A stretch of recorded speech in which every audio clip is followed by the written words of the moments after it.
Que a graça bendita de nosso Senhor Jesus assista a você, a sua família, nestes momentos que nós abriremos as Escrituras para o estudo bíblico. O livro de Salmos traz uma característica peculiar, porque ele retrata a experiência, a vivência, a prática da fé do povo de Deus.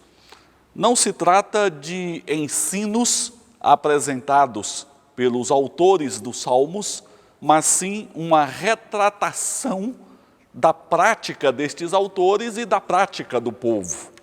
E hoje nós estudaremos o Salmo de número 103, precioso Salmo, que nos leva a refletir na grandeza das misericórdias do Senhor na vida dos filhos da aliança. Nós vamos orar apresentando a Deus as nossas vidas, as nossas famílias e nos preparando para este momento de leitura das Escrituras e de exposição da Palavra de Deus. Oremos. Pai, graças damos ao Senhor pela bênção de podermos abrir a Tua Palavra com liberdade, podermos ler, podermos buscar a compreensão do texto bíblico assistidos pelo Espírito Santo.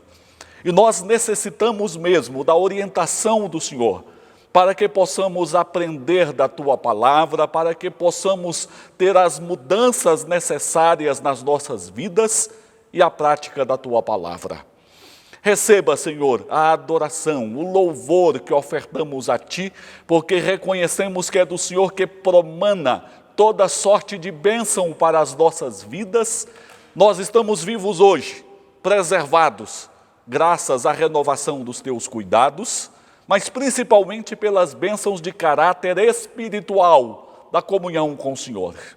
Pedimos que o Senhor abençoe cada irmão, cada irmã, abençoe as famílias, abençoe a Tua igreja, Teu povo espalhado pela terra, abençoe o mundo que padece da enfermidade, dos temores, da insegurança, que possa, voltado para o Senhor, experimentar segurança em Ti, segurança presente e segurança eterna. Conceda, ó Deus, o restabelecimento àqueles que se acham enfermos, o consolo aos que se acham aflitos e enlutados. Conceda, Senhor, a segurança àqueles que se acham inseguros, a certeza aos que vivem na incerteza. Nós oramos e suplicamos a bênção e o favor Teu, em nome de Jesus. Amém. Salmo 103. Bendize, ó minha alma, ao Senhor, e tudo o que há em mim bendiga o seu santo nome. Bendize, ó minha alma, ao Senhor, e não te esqueças de nenhum só de seus benefícios.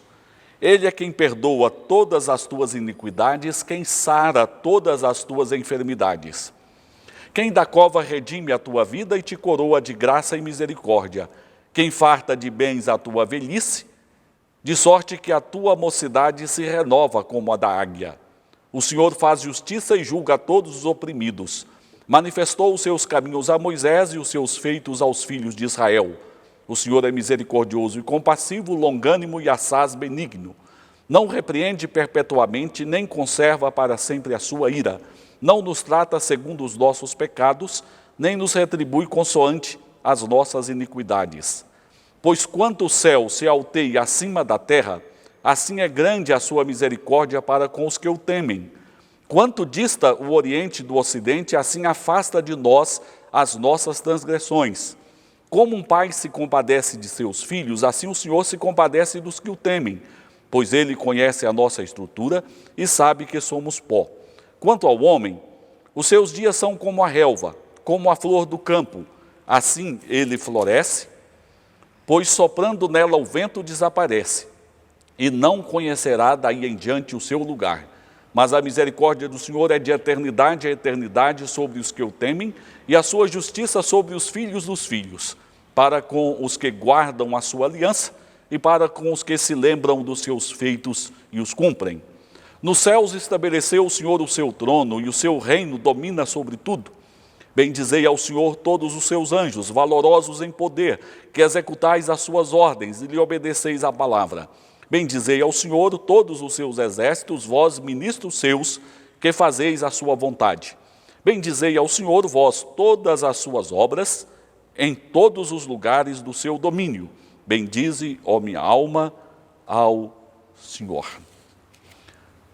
Quando as minhas filhas eram pequenas, geralmente na segunda-feira, que era dia de folga pastoral, eu levava as minhas filhas ou em uma pracinha, era uma época em que as praças ainda eram lugar das crianças brincarem, lugar de diversão para as crianças, e ali eu passava um bom tempo com elas. Mas algumas vezes aconteceu delas caírem, terem um arranhão, terem algum ferimento, e aquele fato mais desagradável geralmente tinha a tendência de gerar mais preocupação do que a alegria vivida em várias experiências ao longo daquele dia. Com isso, eu quero ilustrar o fato de que as experiências desagradáveis que nós passamos na vida têm a tendência de suplantar as experiências felizes e alegres na vida. E isto não está correto. Isto explica porque muitas pessoas acabam acumulando certas amarguras no coração, porque ao longo da construção da vida focaram mais as experiências desagradáveis do que as experiências boas, do que as vitórias, do que as conquistas.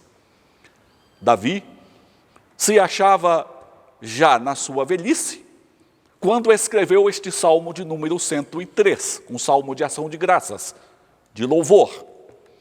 Certamente Davi passara por muitas experiências boas, agradáveis, vencedoras, mas passara também por experiências ruins, de provas, de perseguições, de sofrimentos. Mas nós temos aqui um precioso aprendizado com o salmista Davi. Na nossa vida é necessário sobressair a gratidão, sobressair o louvor, sobressair as boas lembranças. E é uma característica muito própria de Davi. Ele sempre se revela um homem grato a Deus, um homem pronto ao louvor a Deus.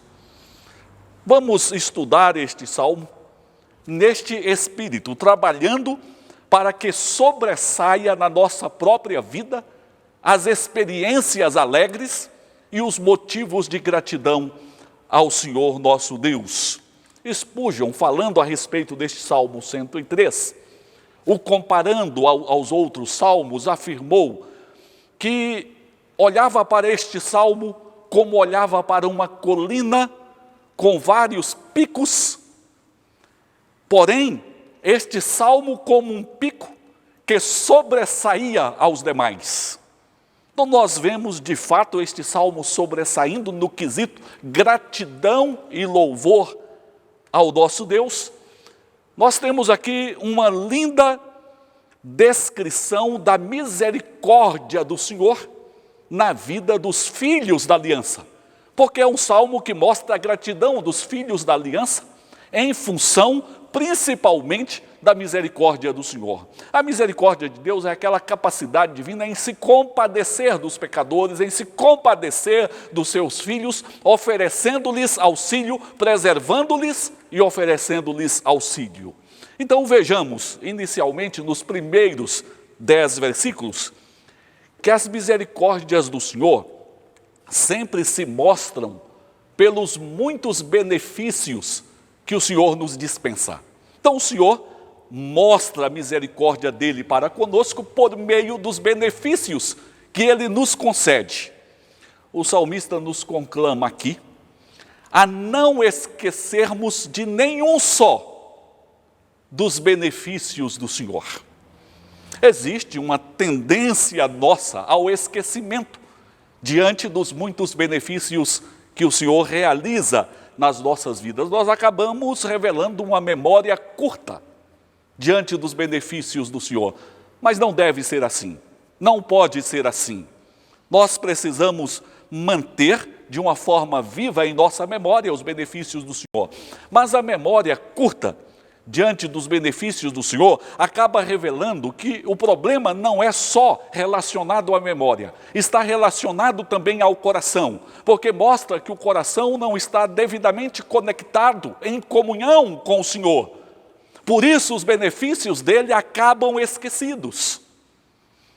Memória curta é vista na ação dos judeus quando peregrinavam depois da saída do Egito, no deserto, quando caminhavam para Canaã.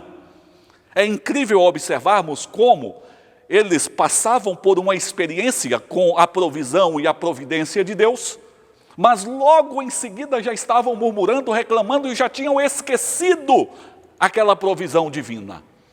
Mas não se trata de uma ação exclusiva dos judeus daquela época, é um retrato do que nós somos também, porque nós estamos experimentando os benefícios do Senhor de forma constante, de forma diária. Nós cantamos: nunca meus lábios cessarão, ó Cristo, de bendizer-te, de cantar-te glória, pois guardo na alma teu amor imenso, grata memória.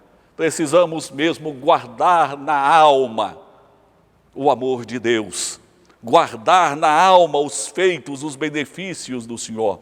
E Davi, então, após nos chamar para não esquecermos dos benefícios do Senhor, ele passa a descrever estes benefícios. É claro que ele não descreve todos, mas ele traz a nossa memória, ele fomenta a nossa memória para que possamos lembrar de alguns benefícios presentes em nossas vidas. Primeiro, ele diz que é o Senhor quem perdoa todas as nossas iniquidades.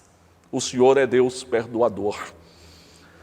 As nossas iniquidades podem ser retratadas tanto no aspecto de quantidade como de gravidade. Existe uma imensidão de iniquidades que nós cometemos contra o Senhor. Mas existem também iniquidades graves diante do Senhor. Todo pecado é transgressão da vontade do Senhor, porém existem pecados com consequências, com gravidade maior.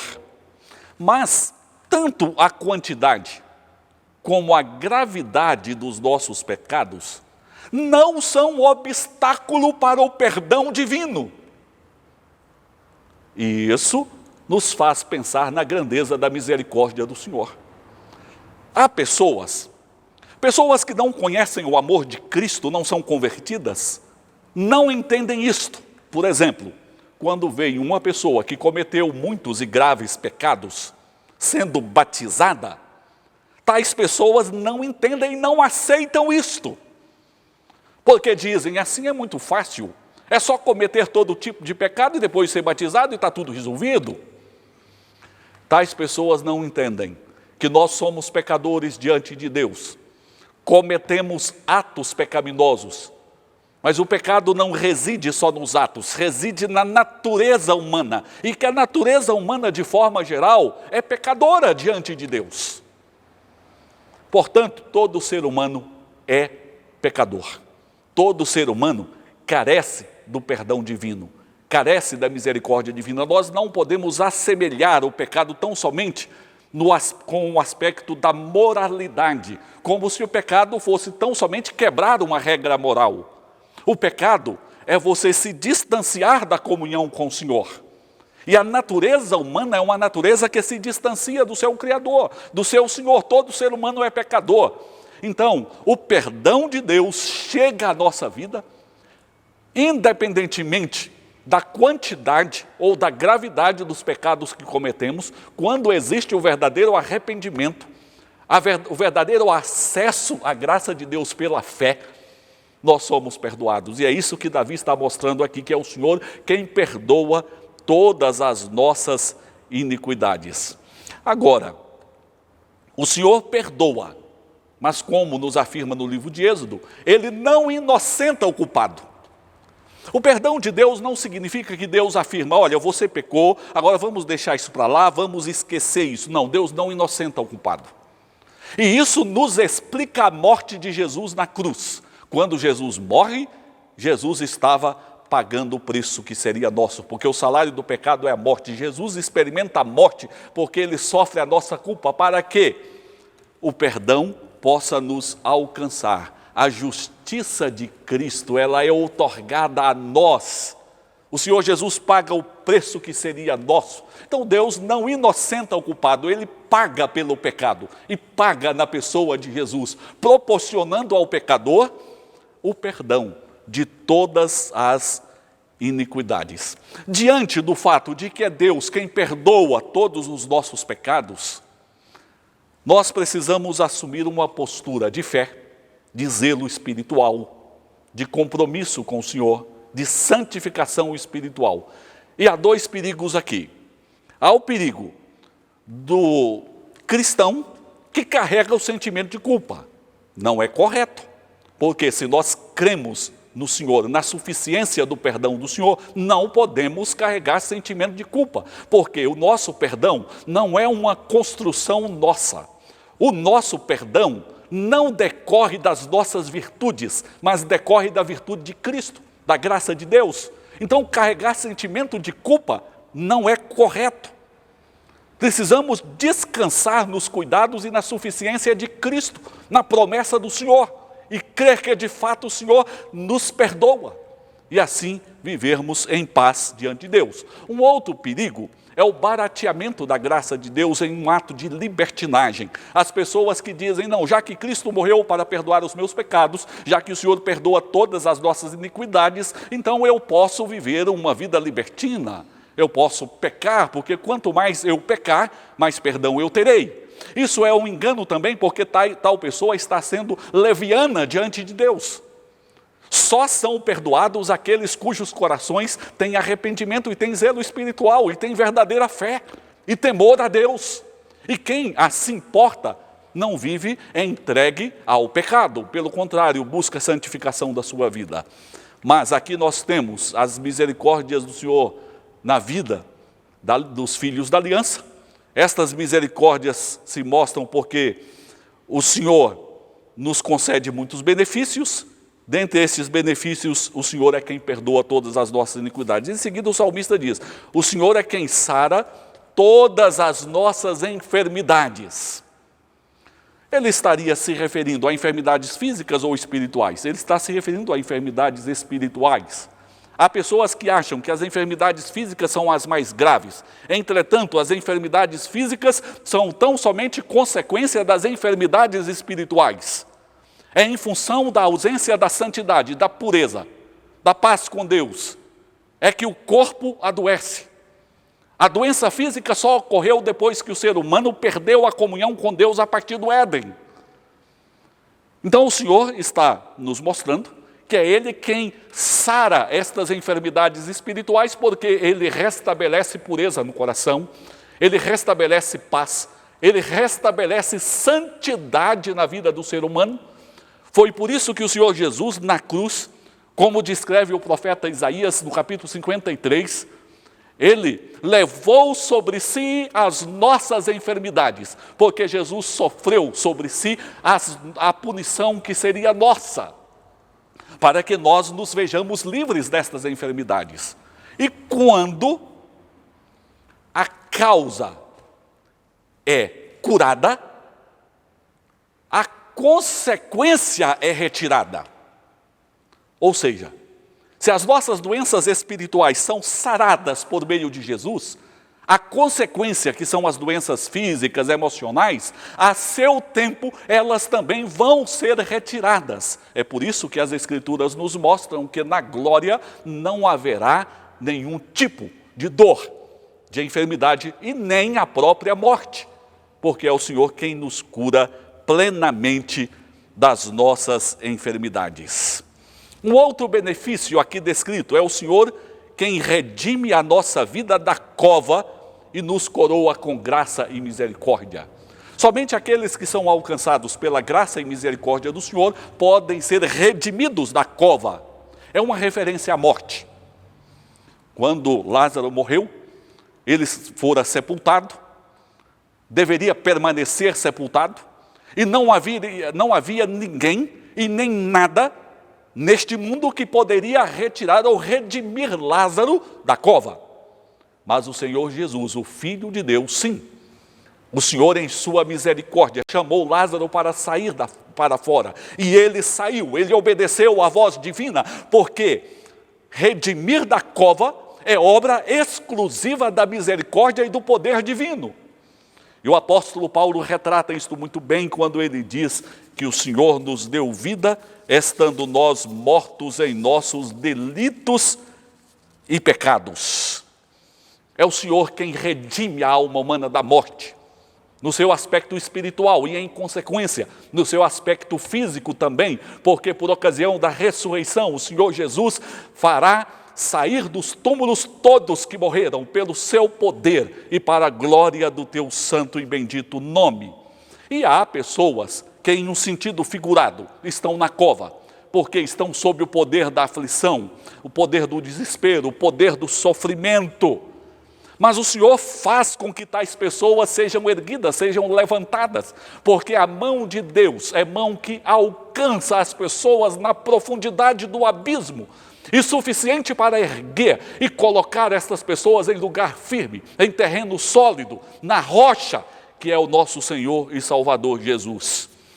Em seguida, o salmista diz que o Senhor farta de bens a tua velhice.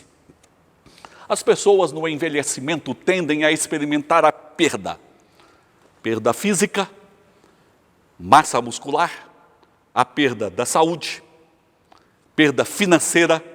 Geralmente o ganho na velhice não é o mesmo do ganho ao longo da vida. A perda até mesmo do convívio familiar. Muitos se veem desprovidos do calor humano procedente da família. Vivem sozinhos. São muitas as perdas que as pessoas experimentam na velhice, porém, o retrato que o salmista está apresentando aqui é do Deus que farta de bens as pessoas na velhice. O Senhor nos farta dos bens espirituais, aqueles que dá razão para a existência. Nos farta da paz que procede do Senhor, do perdão divino, da esperança, da comunhão, da vida que procede do Senhor. E isso nos faz explicar pessoas como o apóstolo Paulo, que chega no fim da sua vida, mas dizendo: combati o bom combate, completei a carreira, guardei a fé, desde agora a coroa da justiça me foi preparada. Então o apóstolo chega ao fim da sua vida, cheio, pleno da graça, da fé, da comunhão e da esperança, porque Deus fartou a sua velhice. E o profeta Isaías fala a respeito de uma renovação na vida das pessoas idosas, graças às operações do Senhor, quando ele diz que os jovens se cansam e fatigam, os moços de exaustos caem, mas os que esperam no Senhor renovam as suas forças, sobem com asas como águias, correm, não se cansam, caminham e não se fatigam. Isaías 40, verso 30 e 31. Portanto, é um privilégio, é um benefício na vida das pessoas idosas, e elas precisam abraçar este benefício e perceberem que Deus tem as fartado com benevolência, que estas pessoas idosas não são pessoas esquecidas, não são pessoas empobrecidas, mas são pessoas enriquecidas pela graça do Senhor e devem viver cheias de esperança, desfrutando paz e alegria no Senhor. Quantos benefícios de Deus para as nossas almas. Segue o salmista dizendo que o Senhor faz justiça e julga a todos os oprimidos. O povo de Deus pode passar por muita injustiça e por muita opressão nesse mundo. A justiça pode até deixar os tribunais humanos. A justiça pode até abandonar as cortes humanas. Podemos até, em algum momento, não ver a justiça presente no STF. Mas de uma coisa nós podemos ter certeza: a justiça jamais abandona o trono de Deus. Por isso nós podemos afirmar que o Senhor faz justiça e julga a todos os oprimidos. A nossa questão é o viver pela fé. Há muitas pessoas que estão se esquecendo de viver pela fé e estão querendo ver a justiça nesse mundo. E esquecem que o cristão é aquele que caminha pela fé, olhando para as promessas do Senhor e aguardando a concretização destas promessas, na certeza de que o Senhor julga a todos os oprimidos. O Senhor não repreende perpetuamente. É verdade que o Senhor repreende e disciplina aqueles que Ele ama, porque o Senhor é Pai, e o Pai disciplina os filhos, porém o Senhor não repreende perpetuamente. Gosto muito daquela expressão do mandamento, quando o Senhor nos ensina e determina a não fazermos imagens de escultura, não adorarmos, não prestarmos culto. Aí o Senhor acrescenta: não as adorarás, nem lhes darás culto, porque eu sou o Senhor teu Deus, Deus zeloso, que visito a iniquidade dos pais nos filhos até a terceira e quarta geração daqueles que me aborrecem.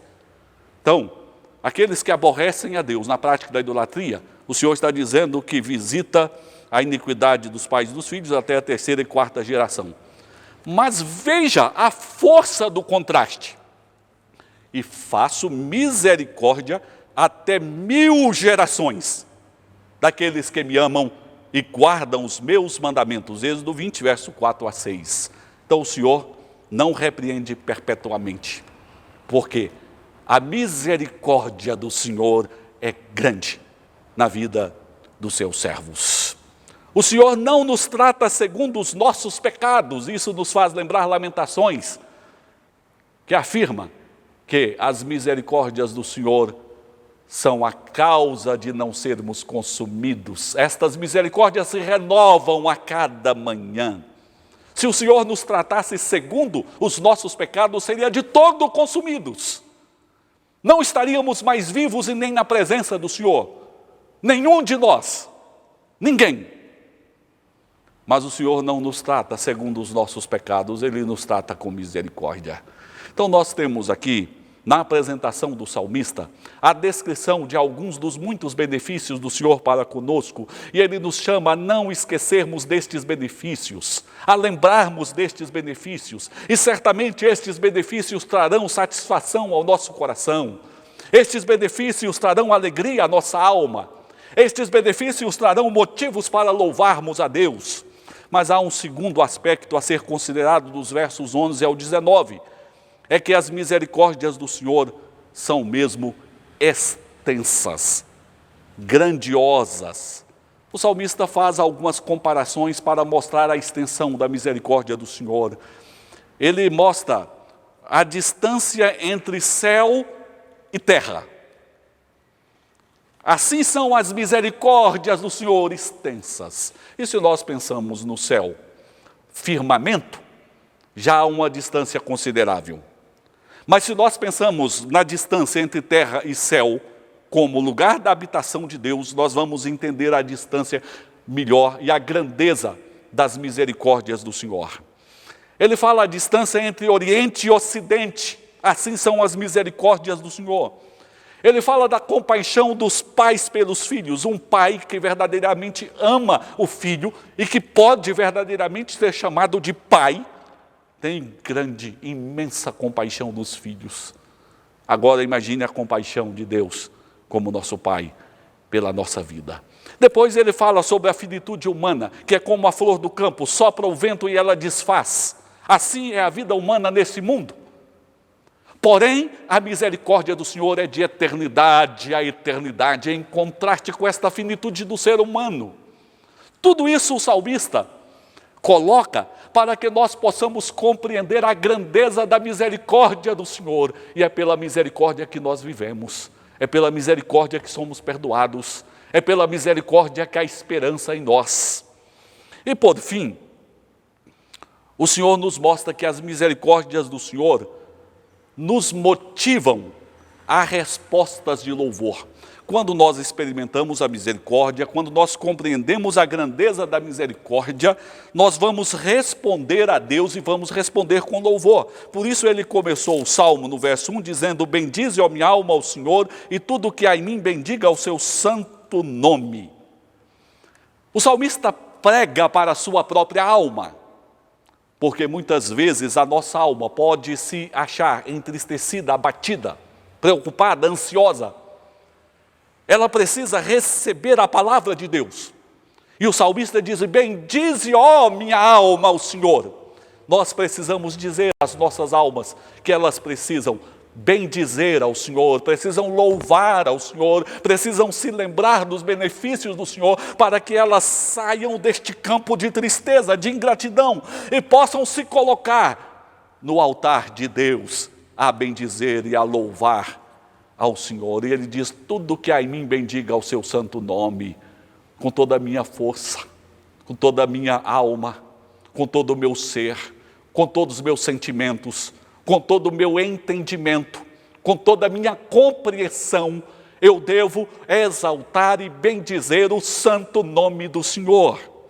Daí, nos versos 20 e 21, o salmista chama os anjos para bendizerem ao Senhor e afirma que os anjos obedecem aos mandamentos do Senhor, atendem à voz do Senhor e são chamados pelo salmista a bendizer ao Senhor, mesmo porque é missão dos anjos bendizer a Deus, louvar ao Senhor. Agora, é interessante e é importante nós ressaltarmos aqui o seguinte: os anjos não experimentam a misericórdia de Deus na mesma plenitude que o ser humano pecador experimenta. Porque os anjos não pecaram, mas nós pecamos. Mas mesmo assim, os anjos não cessam de bendizer ao seu Senhor. Quando nós compreendemos a grandeza da misericórdia de Deus nas nossas vidas, a resposta que nós temos que dar é bendizer ao Senhor. Nenhum pecador tem o direito de dizer: hoje eu não estou disposto a louvar a Deus, a cultuar ao Senhor. Não. Porque todos aqueles que vivem a misericórdia do Senhor precisam se levantar do seu comodismo, da sua indiferença, da sua ingratidão, se levantar para bendizer ao Senhor. É por isso que Davi diz: bendiga, ó minha alma, ao Senhor. Precisava sair do seu canto de indiferença para se colocar diante do altar de Deus a bendizê-lo e a louvá-lo. O salmista nos mostra que as próprias obras divinas em todos os lugares proclamam os feitos do Senhor, à sua maneira. E ele termina dizendo: louva, ó minha alma, ao Senhor, porque certamente as nossas almas têm maiores motivos para louvar, para bendizer ao Senhor. Davi, já na parte final da sua vida, poderia se lembrar de muitas situações de amargura, poderia ser conduzido por um espírito de decepção, de frustração ou de algo semelhante. Mas Davi faz sobressair a gratidão diante de Deus, porque ele lembra da beleza e da grandeza das misericórdias do Senhor para com os filhos da aliança. Os filhos da aliança, de fato, experimentam as misericórdias do Senhor. São muitos os benefícios do Senhor por causa das misericórdias dele. As misericórdias são grandiosas e as misericórdias são a causa para nós respondermos a Deus com louvor, com adoração e com culto. Que Deus nos ajude a sermos pessoas mais agradecidas. Que Deus nos ajude a focarmos na vida mais as bênçãos de Deus do que os momentos de dificuldades e provas que nos entristeceram. Que nós saibamos caminhar dizendo à nossa alma: bendize, ó minha alma, ao Senhor. Pai, graças te damos, Senhor, porque temos muito a te bendizer, pela beleza das tuas misericórdias na nossa vida. Pai, receba toda a gratidão e todo o louvor, e ajuda-nos, Pai, a caminharmos percebendo os muitos benefícios do Senhor nas nossas vidas, e sermos gratos diante do Senhor em todo o tempo. Nós oramos pedindo que o Senhor abençoe e guarde cada irmão, cada família, aqueles que sofrem, que no dia do choro possam se lembrar também dos dias de alegria, que no dia do sofrimento, da tristeza, possam se lembrar também dos dias de vitórias e conquistas na vida. Guarda-nos e dirija o nosso caminhar, olhando para frente com esperança. Oramos em nome de Jesus. Amém. Que a graça do Senhor Jesus, que o amor do Pai, que a comunhão e as consolações do Espírito Santo estejam convosco hoje e sempre. Amém.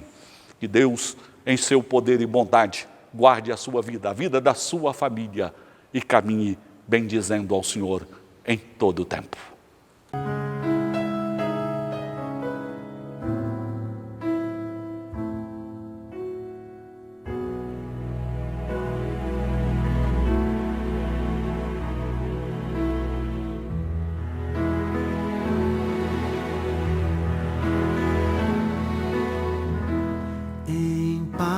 Eu vou ouvir a voz de Deus, em paz eu vou. Estou feliz, achei abrigo em sua casa.